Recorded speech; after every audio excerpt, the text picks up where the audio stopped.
everyone, my name is Charbunny and welcome back to Summer Games Done Quick 2021 Online, powered by Twitch.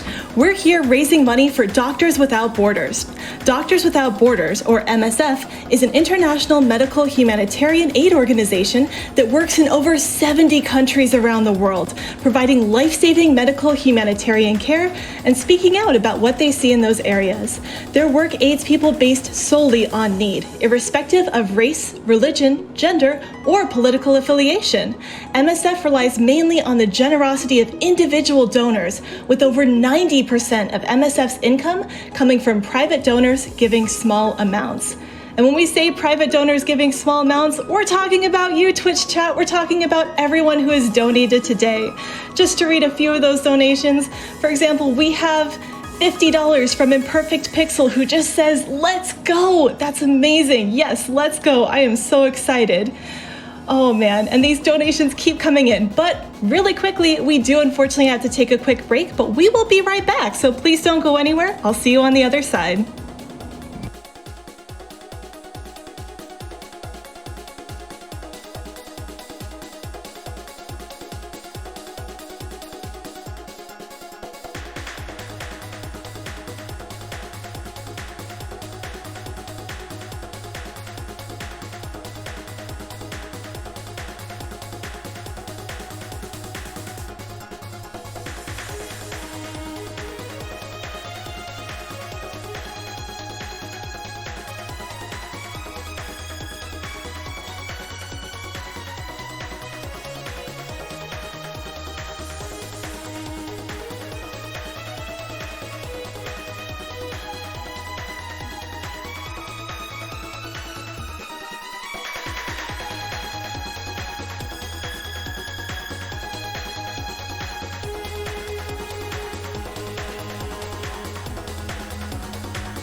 Welcome back, everyone. Oh man, this is such an exciting event. I am so excited to be here with you. How is everyone doing tonight or tomorrow morning or whatever day it is where you are? I'm so glad you're choosing to spend your time with us. And I'm also really glad that so many people are choosing to donate to this amazing cause. For example, we have $50 from Big House 52, who says, "If I get those Metal Gear Solid plushies, I'm absolutely making them hold hands." Donation goes to Paper Mario Stop and Swap, which is also a great reminder that we do have some upcoming donation incentives that have not yet been met. So please donate, and then as you're doing those donations, make sure you pick one of those upcoming incentives. We want to see as many games as possible in this marathon. We also have $500 from Team Richards, who says, "So happy for another year of SGDQ and a great chance to raise money for Doctors Without Borders." And with that, I believe we are ready to go to our next run, so it is my absolute pleasure to introduce JeviLevee and his run of Sundered. Good luck! All right. Welcome to Sundered Eldritch Edition. I will be joined by three people, two of which are runners of the game, dyindude. Hey. And Denezen. Hello. And a third person who will actually be a developer of the game, Medlife. All right. We're going to be running the game on easy difficulty, as it gives us a few advantages, better damage, better money, just kind of standard easy mode stuff. And are we ready to begin? Yep. Yeah. All right. 3, 2, 1, go. Sundered came out in mid-2017. It's a Metroidvania. I think I've been enjoying it ever since it came out. But it was also re-released in late 2018 with Eldritch Edition that adds a lot of quality of life improvements, like the easy mode, which really helped the speedrun. And, well, just it's a completely different game since its original release. So Yeah, it took hours off the run back when it came out. Alright, and here we are at the most difficult part of the game, running right on the sand desert, taking us to the actual tutorial level of the game. Hey, now, that right key's gonna get real tired. Yeah.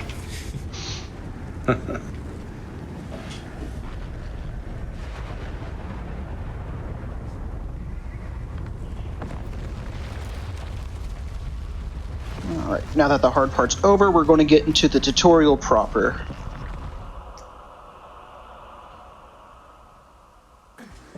Alright. So as dyindude said, this is a Metroidvania. We got all the classics. We got to jump, we got the dodge roll, and we got the wall jumping. Starting off. Not starting off with the attack. We'll be getting that pretty soon, as we just make our way through this game. It's also important to note that we have energy. Oh, I stuck in the bush, of course.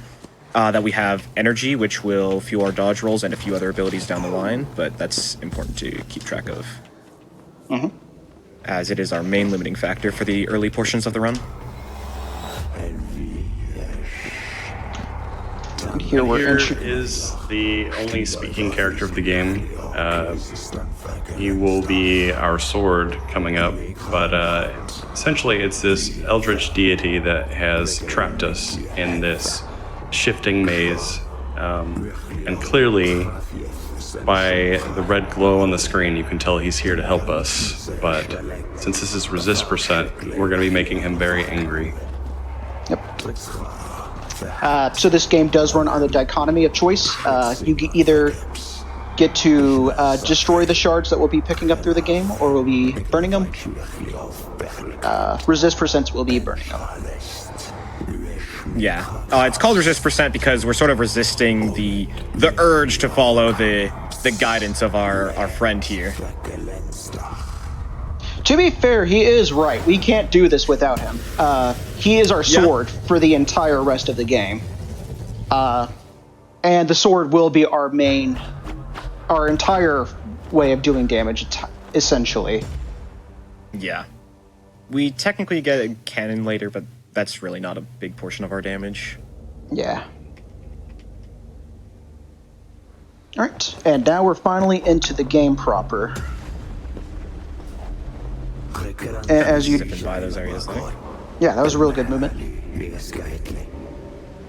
in this game, going fast. Whenever we're going down, we try to do a downward attack, which, as you can see, drops us really far down real fast. Going horizontally, we like dodge rolling off of ledges and then bunny hopping on the ground to conserve that momentum. And that lets us quickly go through all these areas. We just picked up the first... The thing we just collected was actually the shield, the first ability when locking the game. There are 7 abilities total that we can collect through going through the procedural generation of the worlds. And the first one that we just collected was a shield. It's fairly straightforward. It's really just a shield that regens over time if you didn't take damage for quite a bit of time. So what we tried to do as much as possible is avoid taking damage, just so we don't take damage on our health, because that one is finite, rather than the shield that regens. The maps in this game are procedurally generated. There are larger overworld tiles that are static, and the routes from point A to point B point A and point B don't change when it comes to the routing of the game, but the paths between point A and point B and each of these larger overworld tiles is what is procedurally generated. And there's a different kind of behavior to each of the areas that you kind of pick up on the more you run the game. Region 1, I think, has the most consistent routing that's easiest to guess. So we'll end up seeing a lot more variation with that later on in the run. Yep. But Right there, we grabbed a shortcut that we're going to be coming back to later, but that's not going to see... We're not going to see that for quite a while, but I'm just noting that now so that we can see it later. Yep.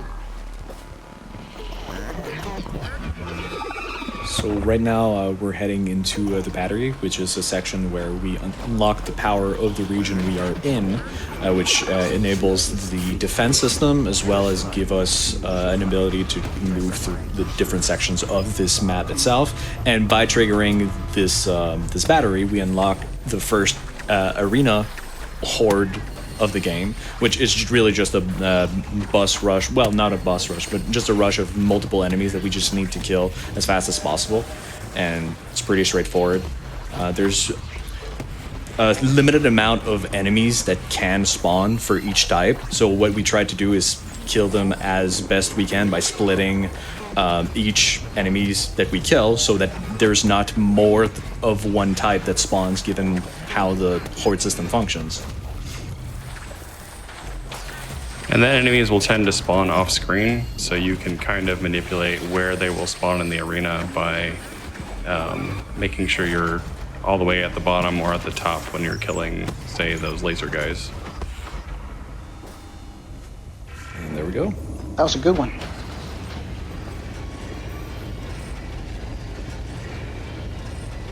And now that the power's on, this little crystal's turned on, so we can start progressing through the rest of this first region. Something that wasn't touched upon during that fight was the fact that we have a finisher meter, which is that purple bar in the middle, bottom middle of our screen, which we can use to unleash a larger attack that will do a lot of damage, or we can use it for movement like this, Nice. which is You quite actually- satisfying. Well played, you actually managed it. He gets it every time. What are you talking about?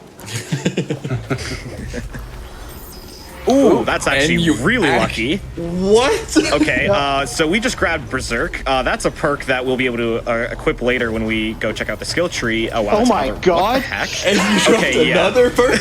I don't know what this luck is. Okay, that first perk was Berserk. That perk gives us a % stacking damage boost every time we kill an enemy that lasts for a little bit of time.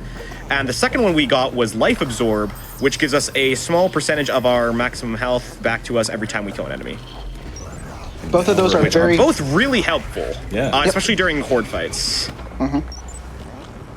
And now we're going on. Mini-boss. Yep, Go our ahead. first mini boss. Each of the regions will have 3 of these guys, which are essentially souped up versions of the more common enemies we'll be finding around. This guy's gimmick is that he spawns more of himself, essentially. We need to go and kill each. Sharp edge? Sharp What am I like edge? today? Okay. Whoa! All right. That's really lucky. I will. Yeah. Yeah. Okay. That's 2%. Though 2 of those were 2% chances to spawn from the treasures, but it's a 2% chance to get any perk for a perk to drop at all, and then on top of that, we managed to roll the right perks, which is actually kind of ridiculous. There is about 25 perks and... No, I think it's more than that now. think Eldritch there's- Edition introduced a few more of Yeah. them. I think there's about 30 perks in total. About 10 of those have set locations, and the other 20 are just random drops. Bosses and mini-bosses have a guaranteed drop. Bosses dropping 3, mini-bosses dropping 1. And then, as Jevi said, those treasure chests that were breaking have a 2% chance. And we're getting everything we need. The odds are insanely low, so congratulations on actually dropping them. And as you can see, we actually unlocked the double jump this time around. And instead of progressing into the first region as we typically do by going right, we're actually going back left because it's actually quicker to grab the other abilities that we need, given that some of them actually give us more momentum. So that's why we're heading left instead to the second region of the game. Yep. The way the speedrun is kind of laid out is that we have essentially a go and get everything and then a boss rush. So we're going to all 3 regions that this game has to offer, pick up every single thing that we can, and then going and killing every single thing that we need to kill. The double I jump think- is especially useful in that it grants us it sort of acts as a free bunny hop in a way, because bunny hopping does maintain momentum in this game, but it is a lot easier to roll off a ledge and then double jump in the air, which will still maintain that momentum about the same.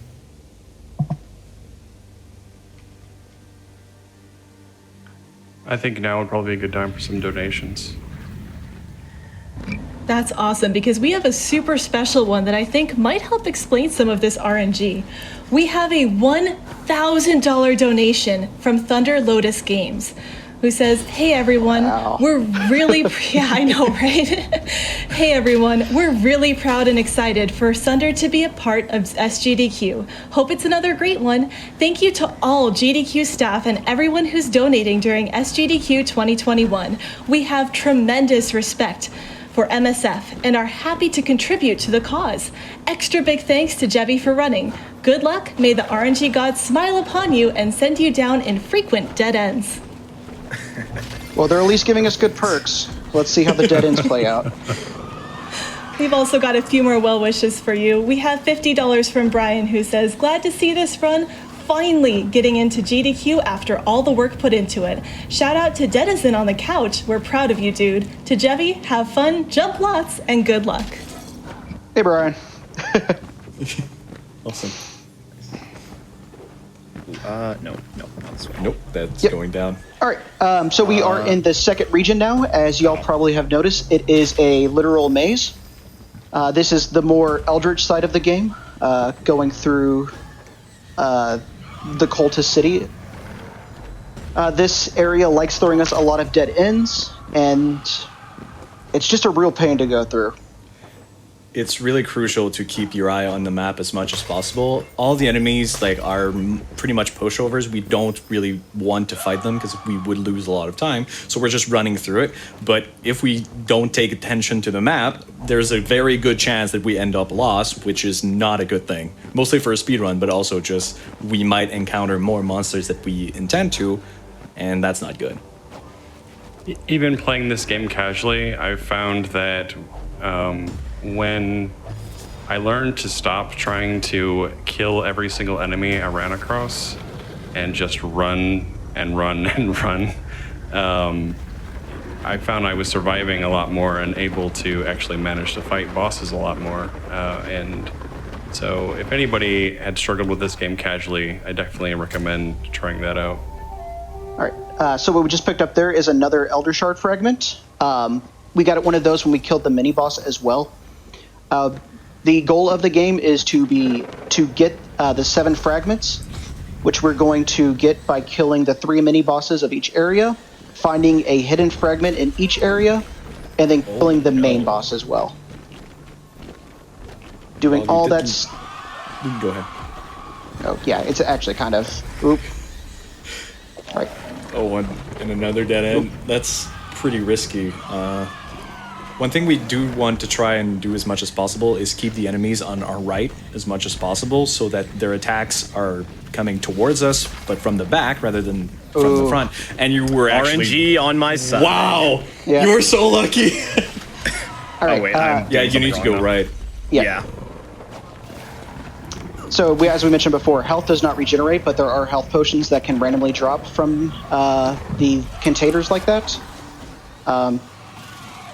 Now's a real good find, because we are in this is essentially mid-game, and this game has a roguelite type of mechanic where we power ourselves up. All the green shards that we're picking up is essentially experience, which we will eventually be filling out a talent tree, but since we haven't gone back to go and do that, every single thing, we're wet paper right now, essentially. Quite literally, yes. And since this is the second section of the game, all the enemies are so souped up that genuinely a couple of hits might actually kill us. You got genuinely unlucky with the placements of the enemies and how the maze of the game actually ended up going. So he took a lot more damage than actually necessary usually. Yep. So as we see, we just picked up the air dash ability. Very handy ability. Lets us get past a lot of these waterfalls when we need to, and allows us to dodge in air very crucially. The purple gravity wells that allows us to get past, like those push us down. And those will be Oh my God, you got another utilized one. later on. Heal, in- heal, heal. Oh no! Oh wait, I actually forgot I got that. No, that should be fine though. We're It actually on a happens. pretty good spot. We're in a pretty good Yep. spot to die, I think. I think a death here is worth all the other luck Since that we you head had to right heal. back down. Yeah. Yeah. Only thing that I regret is that I died before and not after Smash. True. Because if I got Smash first, that would have been... We would be back so much faster. We'd practically be back almost by now, I think. Yeah. Then again, you did need to collect the perk as well, so. Oh, yeah, that's true. But yeah, that is actually quite unfortunate that how the placement of the map led you into essentially a dead end. So it kind of made it so that you had to get back, which was a bit more dangerous, which, yeah, it's not good. So right now we're just going back to try and get this match as fast as possible. Good thing is now we have the dash, which might actually come in useful, dodging all of these attacks midair. Hopefully no dead ends this time. Oh, I dashed. Dang. Oh, we should be good here. Yeah, we're still good. Very nice. You might... Okay. I'll go down here. Oh, Yeah. Well. I think you got the same tile like 4 times in a row. Wow! Another Wow. dead. That is ridiculous. Good thing is, because he actually died, he resets the timer for the hordes, which means there's going to be a lot less enemies, because the further in you go and the longer you stay alive, the more monsters will actually spawn. So, given how long he actually stayed, and oh my lord. Another dead end. Wow. I've never seen this. I'm getting kind of snaked around a little bit here. Yeah. Actually, I'm going to go low path. Oh, Yeah. oh, wait, that was the only path. That was It's the the only only path. path. Let's go. Yeah, the path always goes over to the right. Like, But usually not that far down. so the subrooms are always randomly generated, but they do typically follow the same pattern, at least. A couple of these rooms in here love taking you all the way up and then go left and all the way back down. Oh, I 100% messed that up. Well All right, played. and here we have another Oh, ability. no. The misses. Missing it. It's So much this slower. is the smash ability that Jevi talked about in his interview. It's the strength amplifier, but we call it the smash. And it's technically, we call it a movement ability because you can cancel its attack into a roll and essentially preserve the momentum of the smash attack with your roll and just start getting a lot of horizontal momentum. Yeah, like a lot of the strats in movement in this game deal with building and retaining your air momentum. Things like rolling off of ledges and then making sure you double jump at the right apex of your roll to keep going, that sort of thing. The only thing is you do go really, really fast, so you do end up rolling into spikes quite often. Yeah. So we want to try to avoid that as much as possible. Though, since we're playing on easy, there's a lot of changes that actually occurs to the game, such as the damage you take from spike is actually lowered. All right, so what we just picked up there is the Rebirth perk. This is required for the main glitch that really enables this run to be as fast as it is. We'll see what that... This is the moon jump that Jevi also talked about in the interview. Is this not going to go left? Okay, it's going to go left. Good. I think we've got time for a donation. Yeah, we do. Yeah, that sounds good. I'll need a little bit to set this up as well. Awesome. We have plenty of donations coming in. I have $25 from The Wanderer, who says, Sundered is one of my favorite games, and I am delighted to finally see it at SGDQ. Good luck to the runner, and I hope everyone has an awesome SGDQ. And pet those doggos. Good reminder that if we want to turn the Nintendogs run into a pupper block, we need to donate for the Star Tropics Pet the Dog incentive, so please keep those donations coming in. All right, and now we got the glitch going. So Right. at Rebirth, you want to explain it? Yeah. Moonjump is activated by dying with Rebirth in one of those gravity wells, and as you can see, we kind of, when we double jump, we'll sort of, oh, that's unfortunate. When we double jump, we'll sort of skyrocket into the sky, which is just really satisfying, and also very helpful for movement, as the next region is very vertically based compared to the other two. Don't forget you got the health pot. Yeah, that's. I have a health pot. Psh, it's fine, I won't die again. Just setting up for that later. Don't worry about it. The third region is significantly harder in terms of enemy placement, and just like they do a lot more damage. But thankfully, with the moon jump, we skip most of the encounters with enemies, given that we're outside the boundaries of where the enemies usually spawn, and the timer that enables the enemies to spawn in the first place. We essentially just avoid them as much as possible using the moon jump itself, which is really convenient. I could get that. I don't really want it, though. Yeah, you don't need it for damage right now.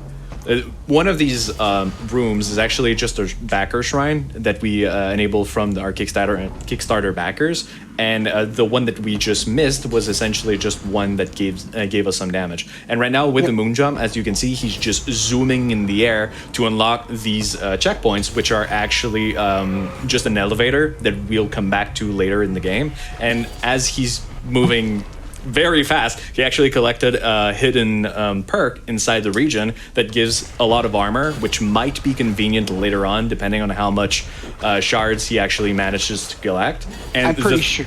Yeah, I'm pretty sure you didn't actually need to grab that with your perk luck. Yeah, that's true.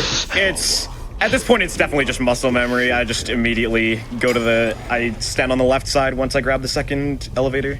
Yeah. Mm-hmm. But who knows? Maybe you'll have enough shards to actually unlock. Can you pull up the map to see all the stuff you're skipping real fast? Yeah, this is all the stuff we're skipping there. Yeah, Region 3 is the biggest of all three of the regions we've been in so far, but it's also the region we spend the least amount of time in, because the elevators are shortcuts that we'll be that we're unlocking, and since we can just take the elevator essentially from the get-go, we never see this area at all. The main idea of this region is actually to open gates that are south, north, and west and east. And right now we unlocked the west one, and now we just unlocked the north one. So there are still two gates that we need to actually go through. And with the moon jump, the good thing is we can just skip right through them rather than having to come back later or just actually navigate through the entire system. And that was a lot of damage. Waiting for me. He was waiting. Wow. Yeah, that's sort of like a goon, like a tiny enemy in this region. That just chunked half my health for free. That's sort of how the scaling ends up at this point. Did his attack push you off the ledge and give you the momentum you needed? That's what no, it looks like. I just happened to do it at the same time. Okay. The good thing with unlocking a new ability, as we just did, which this one is the wall run, is that it clears the entire map. So every monster in your field is essentially killed, as well as all the horrors are just reset immediately.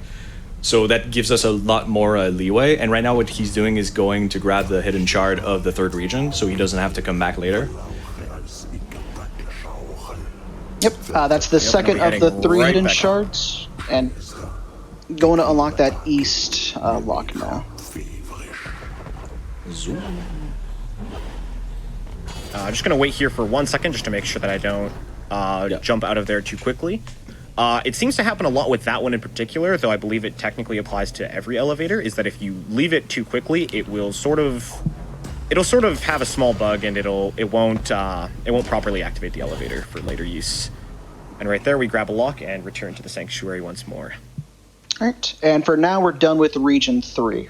So now we're going back to Region 1 to clear up the last few things that we skipped last time. And then we can get on with the second part of the run. The The early part of the run is essentially setup of grabbing some required perks for Moon Jump and unlocking all the paths in Region 3,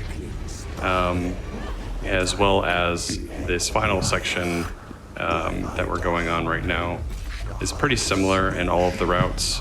And then essentially after that, it's just boss cleanup in each of the regions. This is another right skip. here, just to quickly gloss over that, right? The smash, the switches that open doors can only be hit with melee attacks, and the smash is still considered a melee attack for most purposes, which does allow it to hit certain switches through doors if they're close enough. Oh. And we can probably read some more donations. Perfect. We have $30 from Sammy6345, who says, Sundered hype? Yeah, Sundered hype. May the RNG be in your favor, Jevi. And we have $30 from Abel065, who says, so glad to be able to catch this run. I've loved Sundered ever since backing it on Kickstarter. And we have $100 from Anonymous, who simply says, glad to support MSF. Heart. Would you like me to keep going? Yeah. I can do I think One more. Yeah. Awesome. We have $20 from Gainhart, who says, MSF is such a great charity, and GDQ, a wonderful event. Thanks to everyone involved with making this such a good event every year, and for looking to do so much good for the world. And we have $20 from Apito, who says, thanks to GDQ for another great event. Good luck to all the runners. Thank you. All right, so what the area that we are in right now was introduced with the Eldritch update. It introduced 3 mask areas that gave passive benefits after you completed the challenge rooms. And so we're going to be doing the only challenge, the only mask in any category besides 100%. This is the mask room for the Negotiator mask. This is the best one to pick up in every single one of these runs because it gives us a 20% discount on the entirety of the talent tree. So, and the more shards you spend in the skill tree, the more costly upgrades are. So we try our best to optimize skill spend early in the run to be as little as possible before this point. And another reason why this point is convenient for our routing purposes is because we use Rebirth again to do essentially a screen wipe of the second half of the Horde fight. And this resets Moon Jump for us. So then we can do the rest of the game without Moon Jump, because fighting bosses is not, it's possible, but not very fun with Moon Jump, because it's really hard to control. great for movement, not for fighting. The only perk that the only talent that we pick up before the run typically is a increase to our luck. Luck is a stat in this game. It is a percentage increase in the amount of shards that drop, and also increases the likelihood of perks dropping from sources that they can drop from. Another really good part about this area... Oh, there's another one down there. Shield Piercer. Shield Piercer, Right. oh my lord! Right, I mean, at this point, we practically have Exodia, right? Everything is like blind luck, I think. Yeah. That's perfect. So, continue. So that perk that we just collected was Shield Piercer, which we're actually not going to be putting on right now. I don't know why I was trying to do that. Which will allow us to pierce the shields of enemies. Some enemies have shields similar to the player that regenerate over time, and there's some enemies we'd rather just not deal with that health on. Yep. So what we got in the talent tree right there was the first instance of us getting a crit chance, which gives us a pretty big multiplier, as well as a 30%... Ooh. Oh. Infinite I don't energy. actually want that. Oh yeah, true. Nah, I don't want it. Yeah. So talent tree. What we picked up was a 30% increase to our damage, as well as crit chance, and we also equipped Sharp Edge, which is a another percentage increase to our damage I think at it's the. 15 at rank 1. I think it's 10 at rank 1. It is. I believe it is these 15. circumstances. Okay, It I'm is thinking of a assassin. good upgrade. Okay, Yeah, it's a very, very It good is upgrade. percent damage. Yeah. Um, Percent damage in exchange for percent health. I'm too fast, apparently. You can wait in the room. It's fine. yep. Yeah. So right so- now, what he's doing is waiting on a mini boss to spawn, the second mini boss of the first region. This one is usually just invisible, waits for us to fight him after the energy is activated in this section. And the good thing is, like, we have enough damage to just slice him down without a worry. And this is the boss rush mode now, essentially. We're going to be getting all the shards from the bosses to keep fueling us so we can take down harder and harder bosses. You're really lucky with your health crystals. Yeah. I shouldn't have needed that one because usually this room has a lot. Just because Yeah, there's true. so many chests, or rather barrels. There are a lot of barrels around. And what's supposed to be the third ability of the game now becomes our last. This introduces the cannon. And like This the was- Smash, the cannon can also be canceled into a roll. But the disadvantage of using this over the Smash is the fact that a cannon shot also requires 1 energy. So you actually need 2 energy in order to do a cannon roll versus a Smash roll where Smash doesn't cost any energy. So you only need the 1 energy for your roll. But they do have slightly different behaviors in terms of how the roll is affected by it. I believe it's Smash is easier to use on upward inclines, and the cannon is easier to use on downward inclines, something like that. Declines. I think so. Yeah. Catch For the the most elevator. part. Alright, good. But with another glitch that was introduced early on, that someone, I believe it was JeviLevee that actually found, he realizes that he could actually cancel the smash midair by trying to dodge without energy to actually do the skip to essentially propulse himself really fast midair to do the smash roll and just like give a lot of momentum, which is really convenient. All right. And by going through this, we've unlocked the path to the Region 1 first boss, but instead we're going to be dropping down to the mini boss that we unlocked at the start of the run. Yes, we got the good layout for this. We got the good layout to show this off. So earlier we brought up our cannon dash, and we can use that cannon dash here to shoot this from the other side while also making our way over here, which I believe saves a little bit of time, but it's mostly just cool to look at. Yeah, it's more of a swag strat than actual big time saver. I think you probably make up the time by it being a straight path. All right, this is another mini boss. There's just 3 of these cacti. This is one of the best uses of the gun that we have in this run because you can shoot the plants from one side and it hits both of them. But other than that, And there's assassin. all right, Your luck is insane. yeah. So pure damage wise, Sharp Edge and Assassin are what you're always looking for. Sharp Edge is a pure increase to damage output, and Assassin is a increase to crit chance. Yeah, just get every single perk slot that you can. So getting those is going to make us melt through the later game bosses. By default, you can only have 1 perk equipped at a time.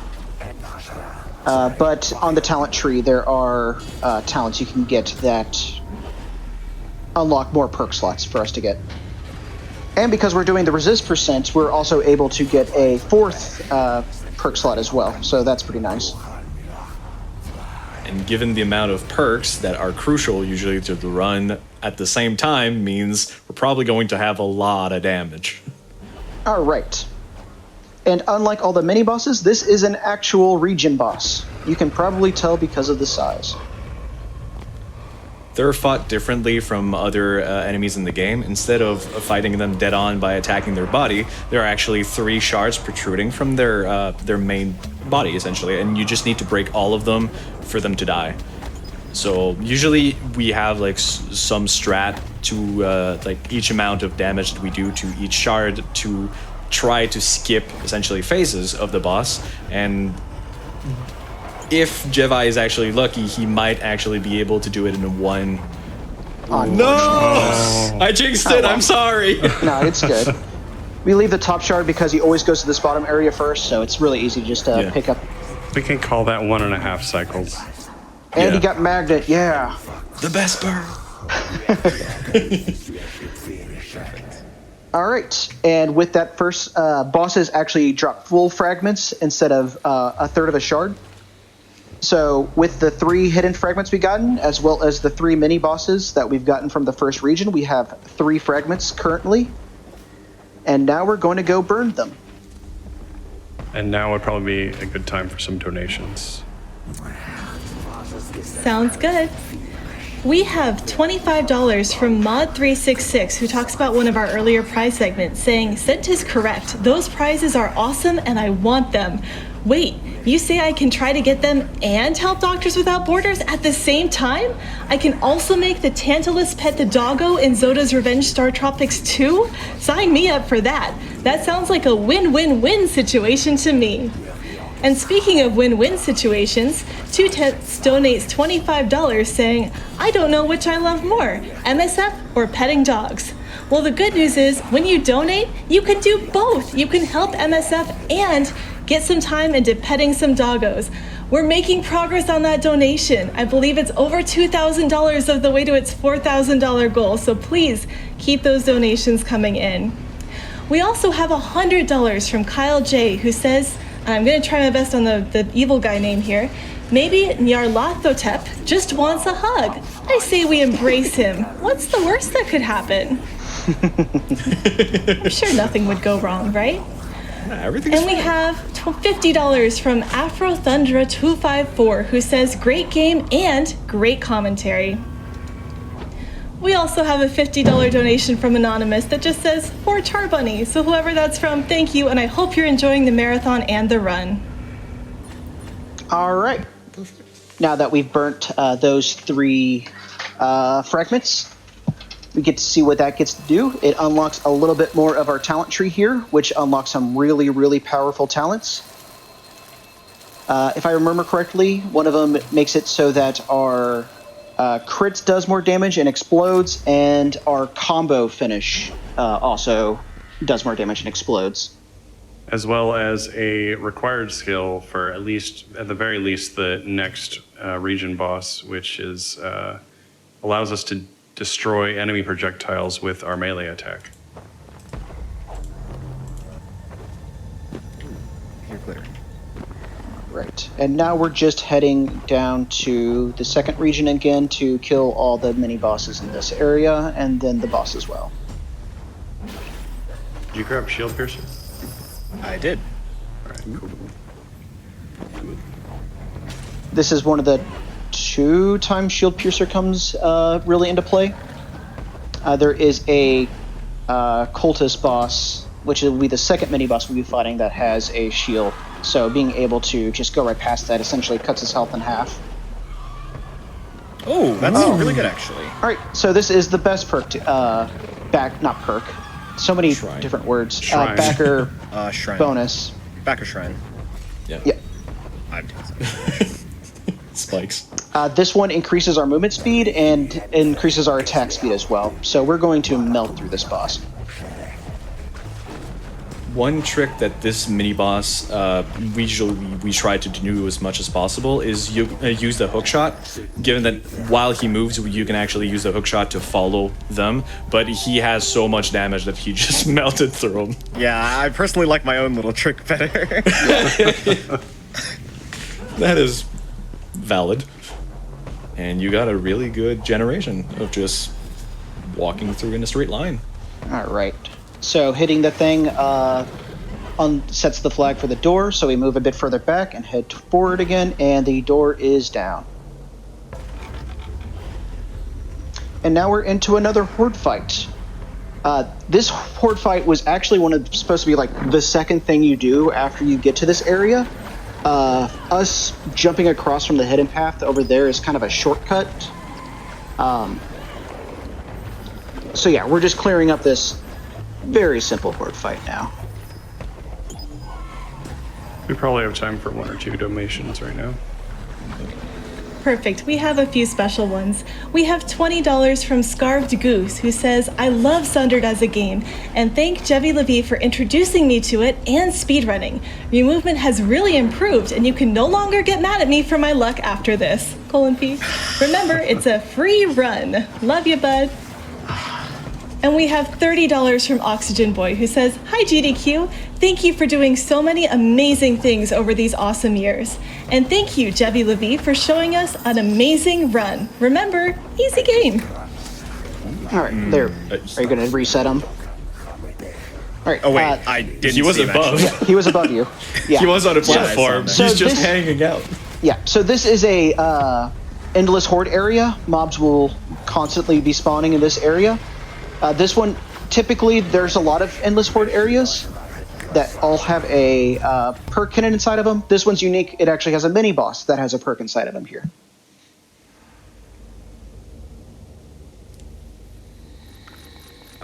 Let's just go assassin. Might as well. We can probably read off a few more donations. Yeah, a lot of Yeah, traveling. we've got a lot of time. We've got a lot of time between here and the next mini boss. Of course. We have $25 from Vex, who says, Pet that dog. Also, everyone else pet your pets. Show them how grateful you are for them to be in your life. Can confirm, have been secretly giving my bunnies treats every time they come over to see what I'm doing, and they are appreciating it. So remember to take care of your pets too. We also have $50 from Vega Sarah, who says, shout out to my fellow Sundered speedrunners.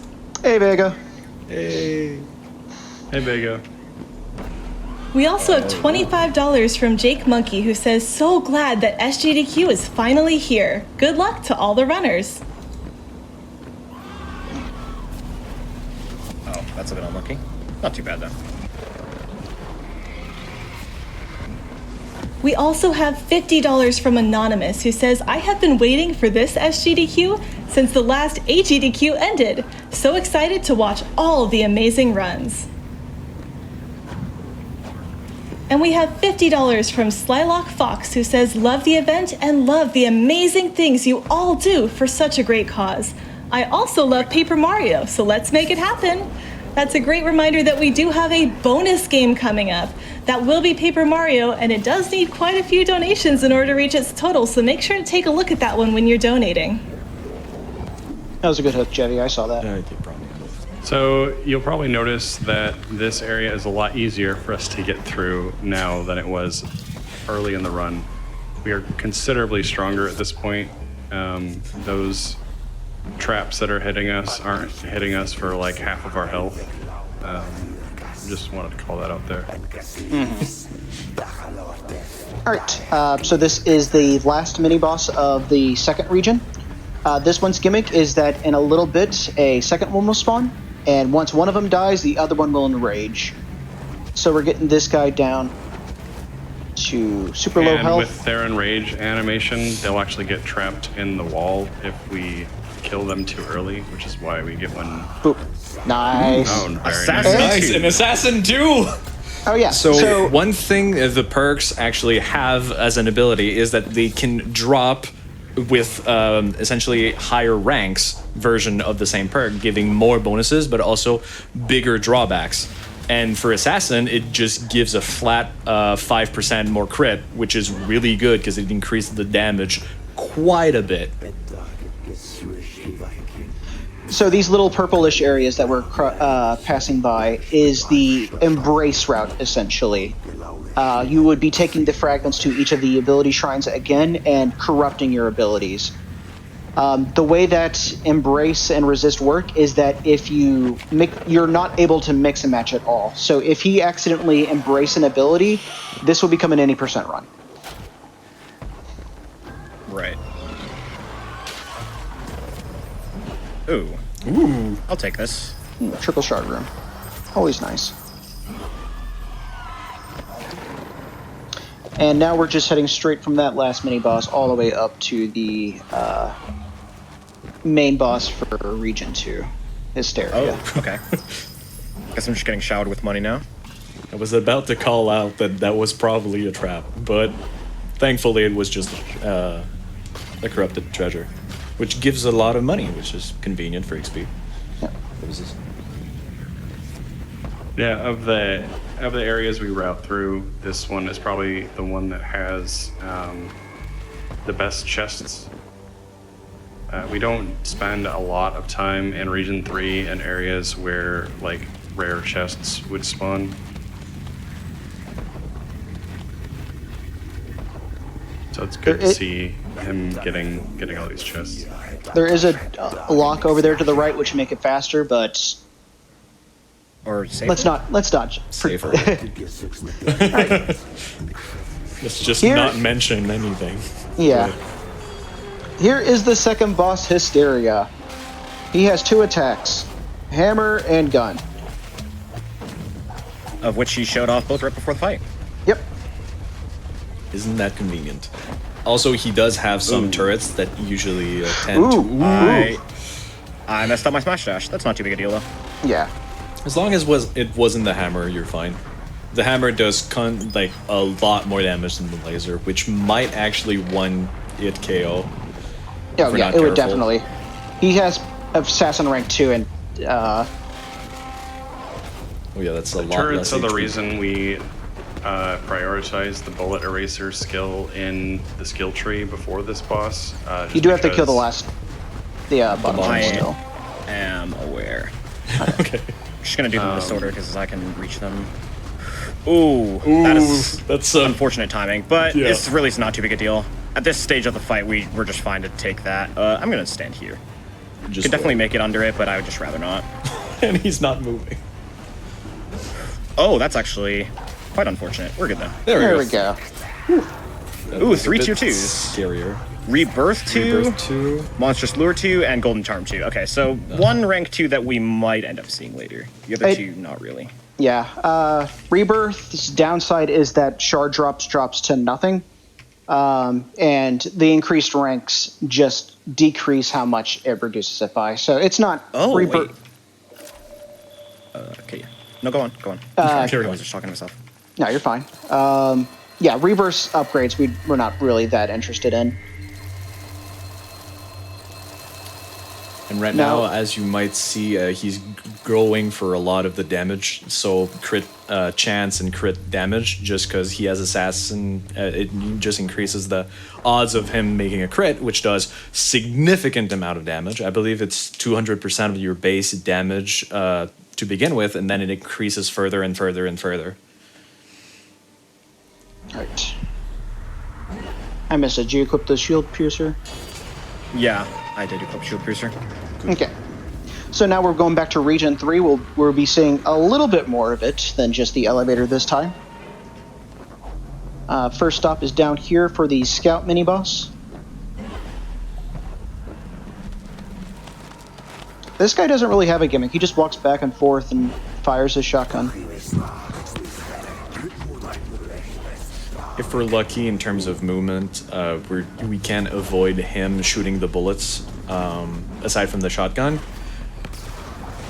which is good because that means he's still moving and we're doing as much damage as we can.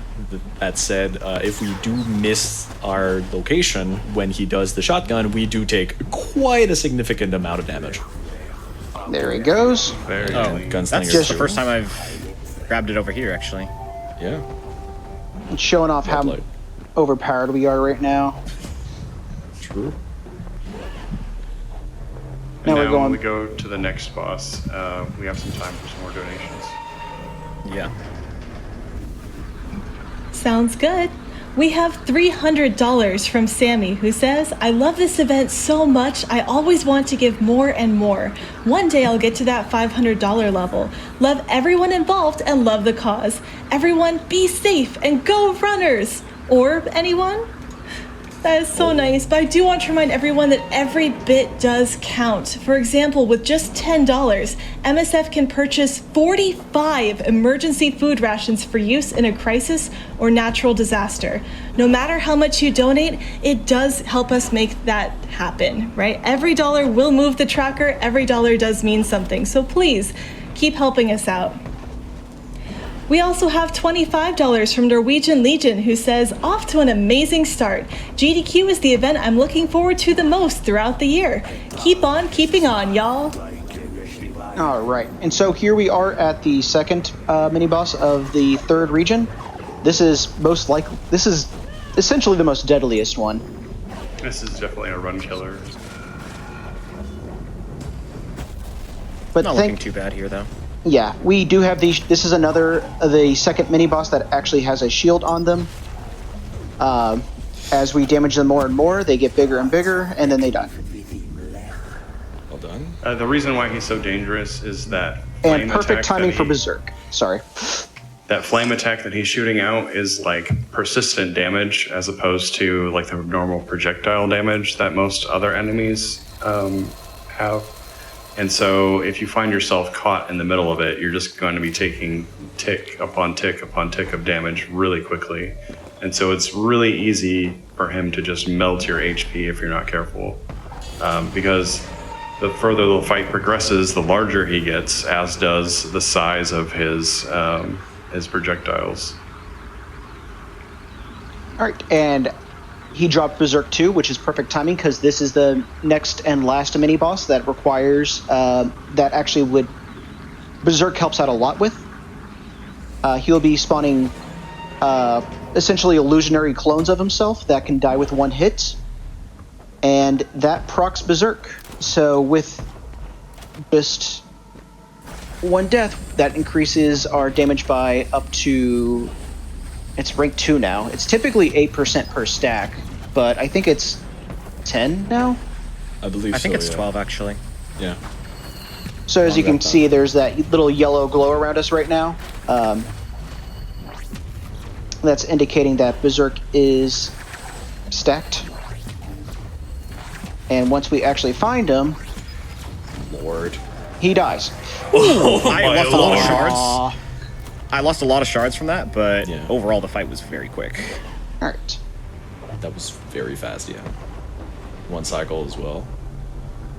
And so now the last thing we have to do before we can fight the Region 3 main boss is we have to come back and do the last lock, the south lock, which is guarded by another horde fight, which is why we saved it for this point in the run when we are incredibly strong compared to where we were with the moon jump section. And it goes really well with that illusionary boss because killing these guys is also going to proc our Berserker as well. So we're just going to leave through these guys as well. And while he cleans this up, I think we have time for some more donations. Yeah. Sounds perfect. We're getting a lot of people donating toward that Stop and Swap Paper Mario run. We have $25 from Mirion, who says, Stop and Swap Paper Mario is both incredibly cool in itself and means more GDQ, so I just had to donate. Hooktail154 donates $250 and says, OOT, in my Paper Mario, it's more likely than you think. Gotta see that Stop and Swap run. And we have $25 from Lunar Mist, who says, let's go Paper Mario. All right. And with that, the south lock has been broken, and we're on our way to the last of the region bosses. The next boss coming up, I think, is we in the community we call it the real final boss because realistically speaking, this is going to be the challenge, I think, for most people that play this game casually or speedrunning it, just because there's a lot of stuff going on, a lot of things to look out for. And the amount of damage that this boss typically dishes out is very much endgame. and we do not have as much stats as normally, typically in a casual run, people actually get. So taking a bit too much damage might actually end us, which is not good. Yep. So we're going to want to avoid the shower of bullets that are actually coming our way. There are two bosses, main bodies of the boss in this specific fight. Instead of the typical 3 shards protruding from the body, we have 2 bodies that when you destroy one, you get to actually fight the core of the boss, which is at the middle. So breaking one, you can just start damaging it, and depending on how much damage you can actually deal, since the last hit, actually, since the health of the boss is essentially gated by a shield based on an amount of health or a timer, if you can deal a crit at the end of the threshold, you can actually skip a phase, which hopefully the RNG will actually help us skip, but unfortunately we did not crit, so it didn't happen. Unfortunate. We still got another chance at the very ending, though. A much more critical one. Oh. I was about to say, is that... Did he get stuck? Thankfully, you actually got really good RNG that the gunner was above you for the essentially entire fight. Typically, he tries to stay at the same level as you and then just shoot through you. Also, he is trying to stay at the above because all the bosses get an empowered ability, usually at 50% health. This one just gives more bullets that are shooting from the core. So what he's going to try and do is just break them so he has less to deal with as he's fighting. When you defeat one of the core bodies, the other one enrages. So the gunner just shoots faster and has just a quicker charge up, whereas the other one just charges you endlessly. So typically, we want to defeat one of them as they are available to us, but yeah. They have a nasty habit of hiding inside of the walls. Unfortunately, yes. But generally speaking, when it comes to this boss, it's really kind of the runner's preference in terms of which they would prefer to dodge. I, like Jevi, tend to prefer dodging in the resist route anyway. When I have the normal air dash, I prefer to dodge the charges of the priest instead of the gun. At least in the second phase. Might just have to switch this up because looks like gun's hiding from me. Yeah. There we go. Fatal mistake. There we go. Perfect. Steel Spine. Berserk rank 3. That's actually still very good. There's one more point. We're basically have another few horde fights coming up that Berserk level 3 is going to help out a lot with. So now that we have the remaining 4 Elder Shards, we're going to go burn them. I didn't collect Blind Luck, right? No, I you don't did think not. you did, no. Okay, yeah. And so with that... Ironically, we didn't get the luck perk this run. Yeah. Well, we got the rest of the luck. So right now we're really just going back to burn more shards since we collected all of them inside the game. So there are 4 that we need to burn. So now would probably be a good time for donation as we are just going to wait until all the shards are burned. Sounds good. I've got to say, the mix of RNG in this run has been absolutely fantastic to watch. We have $25 from Punkin, who says, hydration check. Remember, whether you're waking up early or staying up late, it's important to take care of ourselves while we donate to help others. Cheers. We have $30 from Trigellin, who says, once again, thank you all for doing this. Always enjoy watching and donating when and what I can, since my friend Ellie got me into games done quick. Keep being awesome. We have $50 from Cerbrosif, who says, I love it when GDQ marathons roll around. Good luck to all the runners this year, and let's smash even more donation records. We have $50 from Ethan H, who says, first donation from SGDQ 2021 won't be the last. Good luck to all the runners. We have $20 from Steam, who says, so excited for another week of GDQ. I've been a watcher for only a short time, but have been catching as many events as I can since I started. Keep up the hype and keep supporting all the good causes you do.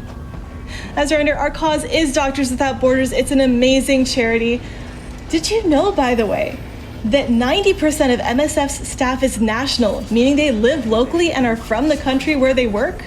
They are a really cool charity. I'm so glad that this is the charity we're raising money for this whole week long. We also have $30 from Stygian Blight, who says, always great to watch speedrunning, especially when it's for a great cause. Thanks to all the runners and all those who support them. Keep up the great work. And we have $25 from V, who just says, Paper Mario! It doesn't say what it's going toward, but I think I can guess. All right. So now we have successfully resisted our sword. Got a bit of an extra talent tree things. Just grabbing some quick gun perks for no reason. It not at all related to the fact that we made our sword mad. So yeah, right This is now, like when you Are you gonna buy a crit gun? This is about what happens when you try to. Oh yeah, when you try to buy a new PC on your old PC. This is about what we're doing right now. yes, And you can see Okay. exactly how many shards we got. Oh, from... I should have actually grabbed that last one. That's not a big deal though. You might be able to get it with Yes. Nether Horde fights. I might be able to, yeah. All right, so Though at that now, point it won't matter. I don't think I'll need the third one after that. So I guess now I we should. have a series of horde fights. There's going to be 3 horde fights back to back, and each horde fight is basically a selection of. There's a chance of 2 different ones themed based upon each region. So you'll do a horde fight that is a tile from region 1, and then a horde fight that's from a tile from region 2, and then one that's a tile from region 3. And they're all pretty easy in this run, except for there's one of the region 3 ones that's a little more difficult than the other, but we'll definitely call out whether or not we got the good or the bad one when we get to that point. I've made a few mistakes here. Oop. And by a few, I mean I'm going to die. This is my least favorite of the first region's areas. I really don't like This is the worms. Definitely the one where I would say it feels the most frantic of them. I do believe we should have time for a few donations, though. Yeah, I do just want to say that especially the second one. the perks that you did choose out, Berserk, because we're fighting a lot of enemies at this part. We also got HP Absorb, which is whenever we're killing an enemy, we're restoring our health, which is really necessary. As you can see, we're already halfway through, but that's probably might be full after we're done with this next area. And you only got 2 perks, so...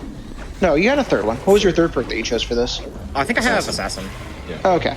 All right. Yeah. We should be good for donations then. Yeah, good for donations. Sounds good. We are getting so much love for Paper Mario. Chalky donates $30 and says, more GDQ is always a good deal. Can't wait to watch Paper Mario tomorrow. Well, it's not guaranteed. We do have to meet the incentive for it, but we have less than $9,000 left out of that $50,000 goal. So please keep donating toward all of these incentives. Kazin, King of Soft, donates $100 and says, love GDQ. Would love to see Paper Mario. Come on, folks, let's meet that goal and then some. Good luck to all you speedrunners. And we have 50 who says, donating for that Paper Mario run. I spent many happy hours cultivating piggies and trying to find something you could cook with Whack-A's Bump. Let's see it. And this one came in a while back, but I don't want to miss it. We did at one point get $3,000 from Anonymous. So Anonymous, if you're listening, thank you so much for that incredible. So this is Thank you, definitely yeah. the most preferable of the 2 options for the Region 3 tile set in this area. Just because the other one has like a big kill zone on the left side of the screen that's easy to, and it's just really easy placement for killing a lot of mobs with the cannon, which we have just upgraded. Yep.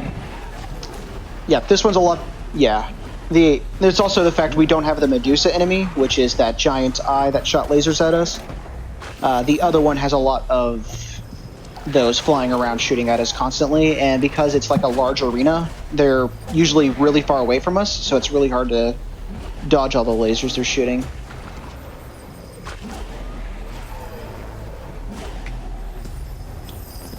There we go. All right. That's the horde fights. We should have another time for another donation here between here and because we're gonna fill out our skill tree a little bit more here. Perfect. We have $30 from MVH, who says, always glad when GDQ comes around again. 2 of my favorite weeks of the year. Thanks for all the good you guys do. And we have $10 from K McDowell, who says, speedrunning Nintendogs? I'm definitely staying up for this. Also, who doesn't want to see Paper Mario at GDQ? Put my money toward the Paper Mario incentive. All right. We also have... Go ahead. No, you can finish. One more should be good. One more. Yeah. I'll do one more fast one. We have $50 from Jesse, who just says, give me Paper Mario forever. All right, so we just went right back real fast because the perks that we had were not suitable for a boss fight. So we just re-equipped those Sharp Edge, Assassin, and we also got Rebirth as well, since shards don't matter anymore after this fight. Also, this boss fight is quite erratic. Since it's the last one, there's quite a bit going on the screen, so there is quite a high chance that we take a lot of damage. And there's a potential glitch that we can actually do with a Rebirth at the end. And yeah, this boss has quite a bit of trick up its sleeve. He does quite a bit of damage when he uses his punch ability. Otherwise, he just shoots skulls from the side, which does quite a bit of damage. There's 3 skulls coming in every time he targets it, and it's always aiming towards where you are currently fighting. So that's why typically you want to dodge around the fight as much as possible. That's why he started with the middle shard, and now he's attacking the bottom one because that one is the hardest one. Once you reach 50%, he starts shooting lasers, as you can see. And when the lasers start, it's important to note that when the lasers start shooting, the skulls will stop firing for a brief period of time. So it's actually a good window of opportunity to get closer. Shots there. A couple.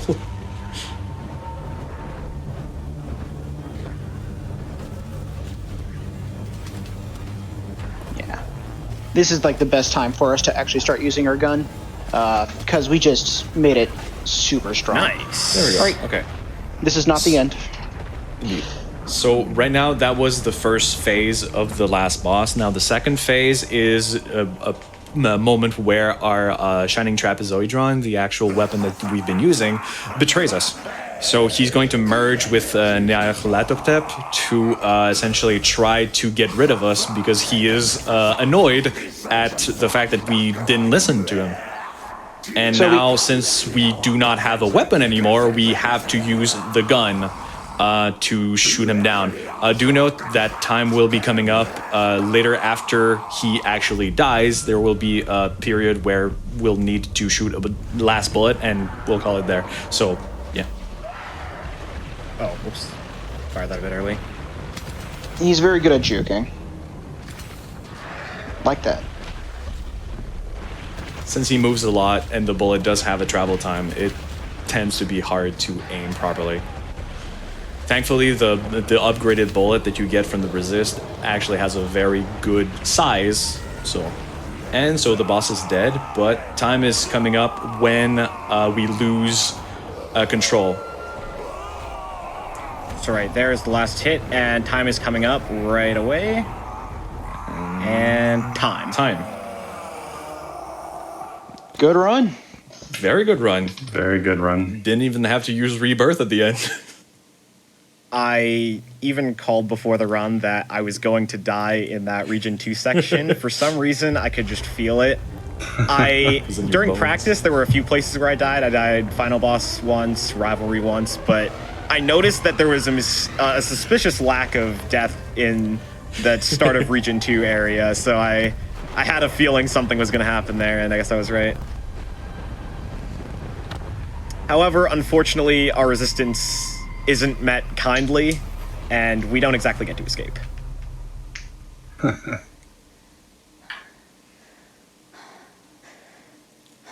That was the resist percent. Thanks to everybody who donated, and thanks for sticking around and watching the run. If you enjoyed it and you want to see more, or you are interested in picking up this game, I highly recommend checking out our speedrun.com page. You can find links to the Discord. We also have some forum posts out there with information, as well as links to, like, there's a commentated run that kind of gives you some info on kind of to learn the strats for running the game. Since we manage the leaderboard by in-game time, that is actually a 1:07:45, which is shockingly close to world record, actually. I believe that's about 45 seconds off, actually, like maybe about 40, 43, or give or take. I'm pulling it up right now just to double check. That was really, really, really good. But you really got good RNG with the perk drops. I got amazing RNG at the start. Yeah. If it weren't for the death, I think you wanted. might have actually gotten the world record, yeah. I mean, I know you got a better PB than what's on the board, but that is a PB compared to what it is on the board. That's nice. Yeah, if you didn't get that death in Region 2, that would have been world record. Well done. So close, so close. All right, that should be about it. I guess, you know what, I'd like to shout out my friend ETHstars. And that's about it.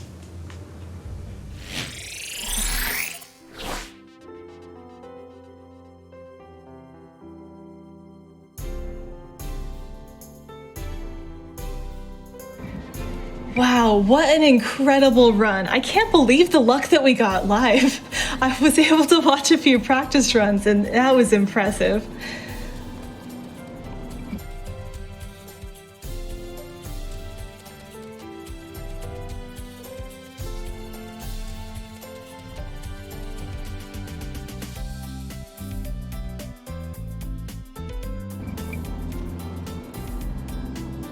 Man, just wow again. Thank you everyone as well for your generosity during that run. Really appreciated seeing all of those donations in. I'd like to read another quick one. We have $25 from Drew C, who says, video games are cool, donating to charity is cool.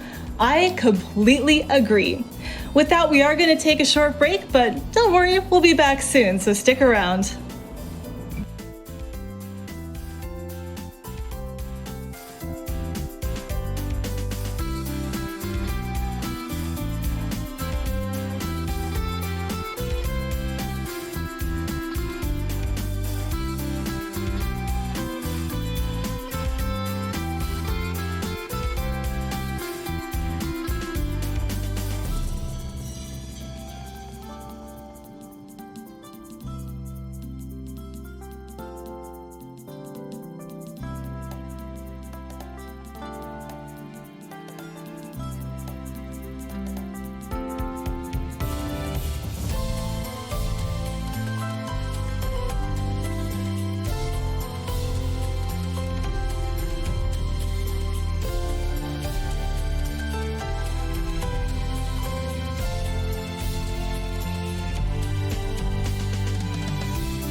Welcome back, everyone. Oh man, we've got so many more fun games tonight. I'm getting so excited just thinking about everything coming up. But before we get to those, I do want to read off a few more donations. We have $250 from IRC Geek. No comment, but thank you so much. And we have another $250 donation from Homo Sapien, who just says, smile. And I want to call out that both of those donators are now entered in to win our grand prize. That's right, a $250 cumulative donation. It doesn't have to be all at once, as it enters you in to win both of our grand prizes, both a Heroic Replicas custom prop and a Skytech gaming PC. And not only that, but their combined total of $500 is enough to support a childhood immunization kit filled with enough supplies to ensure up to 10 children get the immunizations needed to fight life-threatening disease. So not only are they donating for this marathon, not only are they entered to win some prizes, but they really are making a difference. I hope that everyone can too. This is such an awesome cause. And with that, I'm seeing all the hype in chat. I've seen everyone getting excited about Pikmin. I am so happy to say that we do in fact have a Pikmin run up next. I am happy to introduce Clarice with her run of Pikmin 3.